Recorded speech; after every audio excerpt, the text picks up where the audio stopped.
নারায়ণপুর গ্রামে পরেশ তার পরিবারকে নিয়ে থাকতো। তাদের একটা ছোট্ট মেয়ে ছিল, নাম হলো জিয়া। দেখতে যেমন মিষ্টি, ব্যবহারও তেমনই ভালো। হঠাৎ একদিন ভীষণ জ্বরে জিয়ার মা মারা যায়। মা, মা, তুমি কোথায় চলে গেলে? মা, তুমি আমাকে রেখে কেন চলে গেলে? এখন আমি কি নিয়ে থাকবো? চুপ কর মা, কান্না থামা।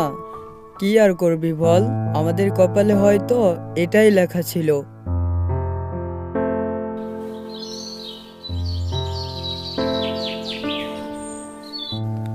যত দিন যেতে থাকে জিয়ার অবস্থা আরো খারাপ হতে থাকে, একদম খাওয়া দাওয়া বন্ধ করে দেয়।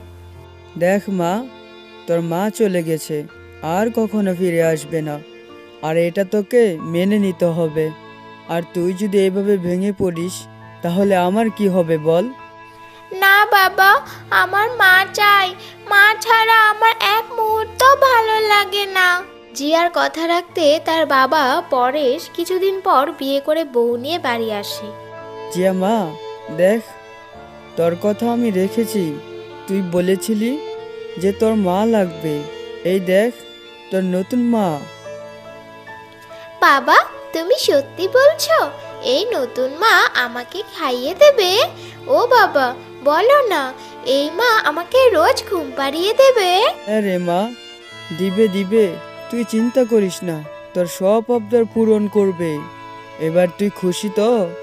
হ্যাঁ বাবা, আমি অনেক খুশি হয়েছি।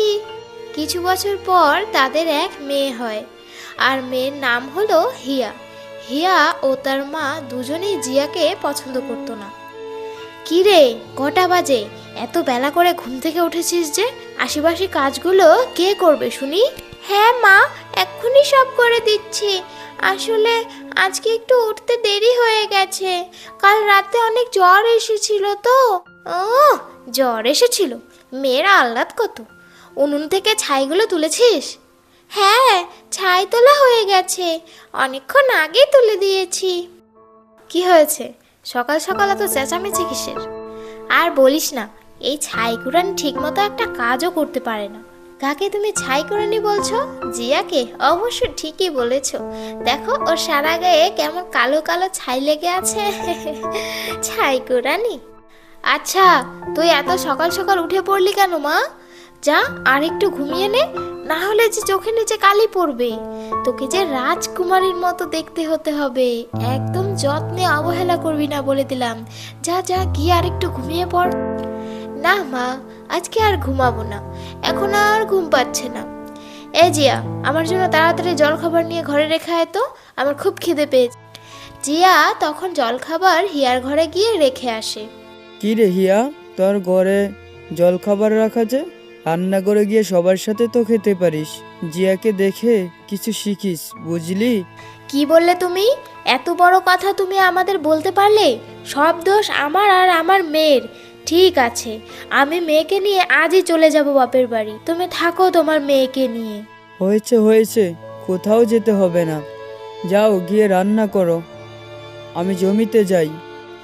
পরেশ বাড়িতে তার স্ত্রী ও তার মেয়েকে কিছু বলতেও পারতো না, কারণ হিয়ার মা পরেশকে হুমকি দিত যে সে বাপের বাড়ি চলে যাবে। কি যে করি, সংসারটাকে টিকিয়ে রাখার জন্য আমাকে প্রতিনিয়ত মুখ বন্ধ করে থাকতে হচ্ছে। আমার জিয়া মাটার কপালে এত কষ্ট কেন দিলে ঠাকুর? পরেশ তখন হাঁটতে হাঁটতে এক জঙ্গলের ভেতর চলে গেল। গিয়ে দেখে এক সাধু বাবা বসে আছেন। রে, তোকে এত উদাস দেখাচ্ছে কেন? কি আর বলি সাধু বাবা, যেদিন থেকে দ্বিতীয় বিয়ে করেছি সেদিন থেকে আমার মেয়েটার কপালে দুঃখ নেমে এসেছে। আমি ভেবেছিলাম আমার মেয়ে হয়তো নতুন মা পাবে, হয়তো অনেক ভালো থাকবে, কিন্তু সব তার উল্টো। এরপর জিয়ার সঙ্গে কি কি ঘটনা ঘটেছে সব পরে সাধু বাবাকে খুলে বলল। ও, বুঝতে পেরেছি। আমাকে তোর বাড়ি নিয়ে চল, তারপর কি করতে হবে সেটা আমার উপর ছেড়ে দে। ঠিক আছে বাবা, চলুন তাহলে। তখন পরে সে সাধুকে নিয়ে তাদের বাড়িতে গেল। শিউলি, দেখো কে এসেছেন। সাধু বাবা যে, প্রণাম নেবেন। তোর মনে পাপ আছে। আমি মানুষের মুখ দেখেই বলে দিতে পারি যে কার মনে কি আছে। এ কি বলছেন বাবা? হ্যাঁ, আমি ঠিকই বলছি। তুই আগের তরফের ছোট্ট মেয়েটাকে দিয়ে সব কাজ করাস, আর নিজের মেয়েকে দিয়ে একটা কাজও করাস না। জিয়ার নামে অনেক জমি আছে, সেজন্য জিয়াকে তুই বাড়িতে রেখেছিস। তা না হলে তো তুই ওকে ঘাড় ধাক্কা দিয়ে বাড়ি থেকে বের করে দিতি। বাবা, আপনি এত কিছু কি করে জানলেন? আপনি অন্তর্যামী বাবা। আসলে বাবা, ওই সৎ মেয়ের জন্য আমার মেয়ের সুন্দর ভবিষ্যৎটা নষ্ট হয়ে যাবে, সেই জন্য আমি এসব করছি। ছি শিউলি, ছি। আজ এত কিছু করার পরও তুমি বলছো যে জিয়ার জন্য তোমার মেয়ের ভবিষ্যৎ নষ্ট হয়ে যাবে? ছি, তোমাকে আমার স্ত্রী ভাবতেও ঘৃণা করছে। তোমার মন মানসিকতা এত নিচু, আমার ভাবতেও অবাক লাগছে। হয়েছে হয়েছে, তুমি বেশি কথা বলো না তো, না হলে তোমাকে ছেড়ে চলে যাব, কোনো দিনও আসবো না, এই আমি বলে দিলাম। তুমি এখনই চলে যাও আমার বাড়ি থেকে, তুমি এখনই চলে যাও। আমি তোমার সাথে আর সংসার করতে পারবো না। আমি আমার মেয়েকে নিয়ে একাই থাকতে পারবো। এতদিন আমার মেয়ে অনেক সহ্য করেছে, আর না, চলে যাও তুমি বলছি। ওগো, তুমি এসব কি বলছো? এত বড় শাস্তি দিও না, আমি আর আমার মেয়ে যে তাহলে পথে পথে ঘুরবো। তুমি তো এতদিন বলতে চলে যাবে, এখন তাহলে যাও, দাঁড়িয়ে আছো কেন? ওগো, আমার ভুল হয়ে গেছে, আমি আমার ভুল বুঝতে পেরেছি, আমাকে তুমি ক্ষমা করে দাও। আমি দুই মেয়েকেই এখন থেকে সমান চোখে দেখব, তোমাকে আমি কথা দিলাম। তবুও তুমি আমাদের এত বড় শাস্তি দিও না।